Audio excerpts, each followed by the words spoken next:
রাজনীতি অনেক বড় দায়িত্ব, বললেন আরফান নিশু। বিনোদন জগতের তারকারা একটা সময় রাজনীতিতে যুক্ত হন, থাকেন মানুষের পাশে। আর এই চিত্রটা শুধু বাংলাদেশের নয়, গোটা বিশ্বের। সম্প্রতি জনপ্রিয় অভিনেতা আরফান নিশুকে প্রশ্ন করা হয় তিনি কখনো রাজনীতি করবেন কিনা।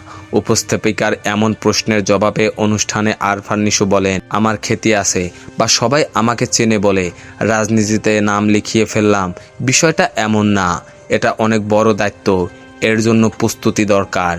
তিনি আরও বলেন, বাবা রাজনীতি করতেন তার অন্য রকমের দায়িত্ববোধ থেকে। আমরা চাইলেও তাদের মতো হতে পারবো না।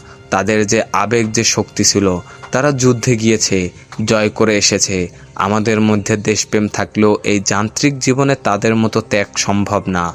প্রসঙ্গত, দীর্ঘদিন ধরে দাপটের সঙ্গে নাটক ও বিজ্ঞাপনে অভিনয়ের পর গত বছর ঈদুল আজহায় আরফান নিশু অভিনীত সুড়ঙ্গ সিনেমাটি মুক্তি পায়। এরপর আর কোনো নাটক বা সিনেমায় দেখা যায়নি তাকে।